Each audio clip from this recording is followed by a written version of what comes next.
নমস্কার বন্ধুরা, যখনই কিছু খেতে ইচ্ছা করবে তখনই বানিয়ে ফেলতে পারবেন আজকের এই রেসিপিটা। একদম চটজলদি তৈরি হয়ে যায়, হাতে যদি মাত্র 10 মিনিটের মতো সময় থাকে তাহলেই বানিয়ে নিতে পারবেন। আর এতটা টেস্টি হয় রেসিপিটা, বাড়ির ছোট থেকে বড় সবাই দারুণ পছন্দ করবে। ব্রেকফাস্ট, ডিনার বা স্ন্যাক্স এর জন্য দারুণ একটা রেসিপি। অবশ্যই একবার এই রেসিপিটা বাড়িতে বানিয়ে দেখতে পারেন, এইরকম ভাবে বাড়ির প্রত্যেকে দারুণ পছন্দ করবে। তাহলে বন্ধুরা চলুন আর বেশি দেরি না করে রেসিপিটা শুরু করা যাক। তো আপনারা তো দেখতেই পেলেন, আপনাদের সাথে কথা বলতে বলতে এখানে আমি একটা মিক্সির জারের মধ্যে একটা ডিম ভেঙে নিয়েছি, আর তার মধ্যে চামচ মেপে, মানে একটু বড় চামচ মেপে মোটামুটি 4 চামচের মতো দিয়েছি ময়দা, আর অল্প একটু জল দিয়ে একদম মিহি করে ব্লেন্ড করে নিয়েছি। আর দেখতেই পাচ্ছেন মিশ্রণটা ঠিক এইরকম ঘনত্বে আমি ব্লেন্ড করে নিয়েছি। এরপর এর মধ্যে আরো ওই বড় চামচের 1 চামচের মতো দিয়ে দিলাম জল। নরমাল টেম্পারেচারে রাখা জলই আমি এখানে ব্যবহার করছি। খুব ভালো করে কিন্তু এরকম একটা পাতলা ঘনত্বের মিশ্রণ তৈরি করে নিতে হবে। তো এরপর এর মধ্যে আরো 1 চামচ আমি দিয়ে দিলাম ময়দা।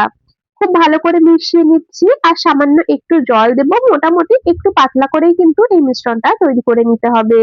আর বন্ধুরা চাইলে কিন্তু আপনারা এখানে ময়দার পরিবর্তে আটা দিয়েও রেসিপিটা তৈরি করতে পারেন।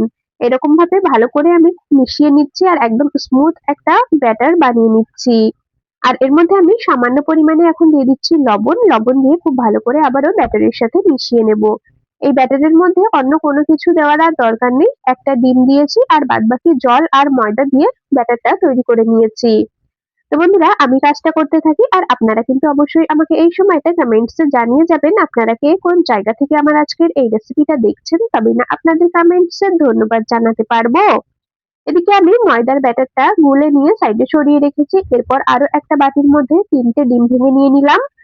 আপনারা যতটা পরিমাণে রেসিপি তৈরি করবেন সেই অনুযায়ী ডিমের পরিমাণটা কম বেশি করে নিয়ে নেবেন। তো এরপর দিয়ে দিয়েছি একটা ছোট সাইজের কুচিয়ে নেওয়া পেঁয়াজ, একটা কুচনো কাঁচা লঙ্কা, আর সামান্য একটু দিয়ে দিলাম লবণ। ব্যাস, আর কিচ্ছু দেবো না, শুধুমাত্র কাঁচা লঙ্কা, পেঁয়াজ আর সামান্য লবণ দিয়ে খুব ভালো করে ডিমটাকে ফেটিয়ে নিচ্ছি। একটা কাঁটা চামচের সাহায্যে বেশ ভালো করে ডিমটা ফেটিয়ে নিলাম। এখন এই ডিমের বাটিটাকেও সাইডে সরিয়ে রাখবো।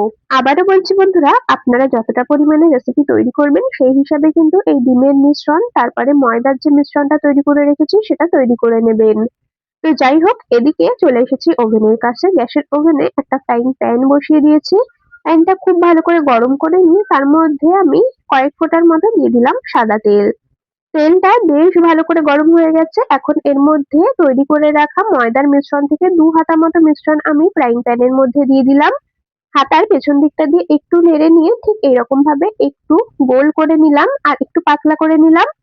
রুটির ওপর দিকটা একদম ড্রাই হয়ে গেছে। এরপর অপর পাশটাকে উল্টে নেব। ঠিক এইরকম ভাবে পরোটার মতো করে ভেজে নিতে হবে। এপিঠ ওপিঠ উল্টে, আর খুব বেশি কিন্তু তেল দেব না, যেহেতু প্রথমে কিছুটা পরিমাণে আমি সাদা তেলের ব্যবহার করেছি। তেল ছাড়াই এখন এরকম ভাবে দুটো পাশ সুন্দর করে সেঁকে নিতে হবে। বন্ধুরা আপনারা কারা কারা এইভাবে এই রেসিপিটা বাড়িতে বানিয়ে খান অবশ্যই কিন্তু আমাকে কমেন্টস করে জানিয়ে যাবেন। একদম দারুণ একটা রেসিপি, বাড়ির বাচ্চা থেকে বয়স্ক সবাই ভীষণ পছন্দ করবে। তো এদিকে দেখুন, আমি প্রথম পরোটাটা সুন্দর করে সেঁকে নিয়েছি, একটা পাত্রে তুলে নিলাম।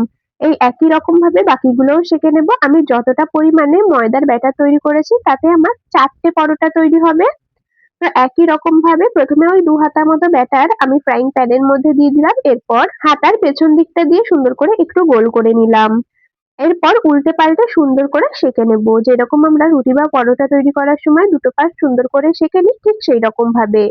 আর এই পরোটাটা তৈরি করার প্রথমে যেহেতু আমি তেলের ব্যবহার করিনি, সেজন্য কয়েক ফোঁটা তেল আমি এখন দিয়ে দিচ্ছি সাইড দিয়ে।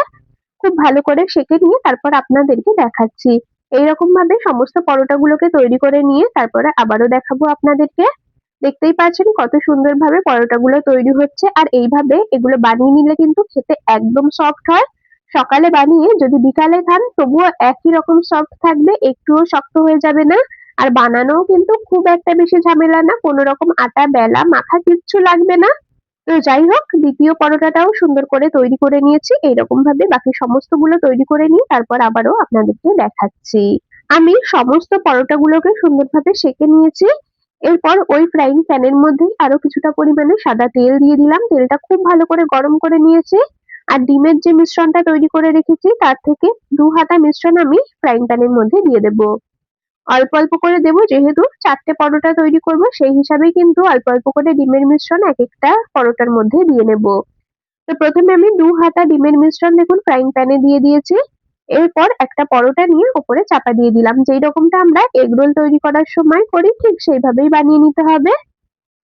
ডিমটা সুন্দর করে ফ্রাই হয়ে যাওয়া পর্যন্ত একটু উল্টে পাল্টে ভেজে নেব। আর দেখতেই পাচ্ছেন দেখতে কতটা লোভনীয় লাগছে। এইরকম ভাবে বানিয়ে আপনারা কিন্তু বাচ্চাদের লাঞ্চ বক্সেও দিতে পারেন। আবার সকালে ব্রেকফাস্ট বা ডিনারে হালকা ফুলকা কিছু খেতে মন চাইলে অবশ্যই এই রেসিপিটা ট্রাই করতে পারেন। তো যাই হোক, এদিকে আমি ডিমটা খুব সুন্দর করে ফ্রাই করে নিয়েছি। এরপর গ্যাস অফ করে দিয়ে দেখুন এইরকম ভাবে মিডিলে দিয়ে দিলাম কিছুটা শসা কুচি, কিছুটা পেঁয়াজ কুচি, দিয়েছি কাঁচা লঙ্কা কুচি, আর দিয়ে দিলাম কিছুটা টমেটো কেচাপ। সামান্য একটু লবণ ছড়িয়ে দিলাম। এরপর এই রুটিটাকে ফোল্ড করে নেব। আর এখন কিন্তু আমি গ্যাস অফ করেই রেখেছি। বেশ একটু চেপে চেপে নিচ্ছি ফোল্ড করে নিয়ে, যাতে কিনা খুলে না যায়। তো যাই হোক, দেখুন প্রথম রেসিপিটা একদম কমপ্লিট হয়ে গেছে। দেখতে দেখুন কতটা লোভনীয় লাগছে। তো যাই হোক, এইরকম ভাবে আরো একটা তৈরি করে নিয়ে আপনাদেরকে দেখাচ্ছি। একই রকম ভাবে ফ্রাইং প্যানের মধ্যে আমি 2 হাতার মতো দিয়ে দিলাম ডিমের ব্যাটার, আর এর উপরে তৈরি করে রাখা পরোটা একটা দিয়ে দেব। খুব ভালো করে একটু চেপে চেপে নেব। ডিমটা সুন্দরভাবে নিচ থেকে ফ্রাই হয়ে যাওয়া পর্যন্ত এরকম ভাবে আবারও ভেজে নিতে হবে। তো দেখুন ডিমটা সুন্দর ভাজা হয়ে গেছে, আর এখন গ্যাস অফ করে দিয়েছি। আর একই রকম ভাবে একদম মিডিল পজিশনে দিয়ে দিচ্ছি কিছুটা পরিমাণে শসা কুচি, পেঁয়াজ কুচি আর কাঁচা লঙ্কা কুচি, আর দিয়ে দেব টমেটো কেচাপ, সামান্য পরিমাণে লবণ ছিটিয়ে দেব। ব্যাস, আবারও একই রকম ভাবে রুটিটাকে ফোল্ড করে নিলেই রেসিপি একদম কমপ্লিট। দেখতেই পাচ্ছেন কতটা সহজে তৈরি হয়ে যাচ্ছে। সত্যি বলতে হাতে ওই মোটামুটি 10 থেকে 15 মিনিট সময় থাকলে কিন্তু একদম চটজলদি বানিয়ে নিতে পারবেন। কোনো রকম আটা, ময়দা, বেলা, মাখা কিচ্ছুর ঝামেলা নেই। দেখতেই পেলেন কতটা সহজে বানিয়ে নিলাম। তো এইরকম ভাবে আমি সমস্ত নাস্তাগুলোকে তৈরি করে নিই, তারপর আপনাদেরকে দেখাচ্ছি। বন্ধুরা, এখানে দেখুন আমি 4টে নাস্তাই সুন্দরভাবে একই রকম ভাবে তৈরি করে নিয়েছি। আর দেখুন কতটা পরিমাণে সফট হয়েছে রুটিগুলো। আর এইরকমই সফট থাকে এগুলো, যেহেতু এর মধ্যে ডিমের ব্যবহার করা হয়েছে। খেতে দারুণ লাগে। একদিন যদি এটা রেখেও খান তবুও পরের দিন একই রকম নরম সফট থাকবে। অবশ্যই একবার এইভাবে বানিয়ে খেয়ে দেখবেন। আশা করছি আপনাদের ভীষণ পছন্দ হবে। বন্ধুরা, রেসিপিটা আপনাদের কেমন লাগলো কমেন্টস করে কিন্তু অবশ্যই জানিয়ে যাবেন। যদি ভালো লেগে থাকে তবে ভিডিওটিতে একটি লাইক আর বন্ধুদের মধ্যে অনেক অনেক শেয়ার করে দেওয়ার অনুরোধ রইল। এখানে আপনাদেরকে একটা পরোটা আমি একটু ছিঁড়ে দেখিয়ে দিচ্ছি। দেখুন কতটা পরিমাণে সফট হয়েছে পরোটাগুলো। আপনারা যদি এই রেসিপিটা এইভাবে বাড়িতে বানিয়ে খান অবশ্যই কিন্তু আমাকে কমেন্টস করে জানিয়ে যাবেন আপনাদের কেমন লেগেছে। তাহলে বন্ধুরা, আজ এখানেই শেষ করছি। আবার দেখা হবে পরবর্তী কোনো রেসিপির সাথে। ততক্ষণ সকলে ভালো থাকবেন, সুস্থ থাকবেন।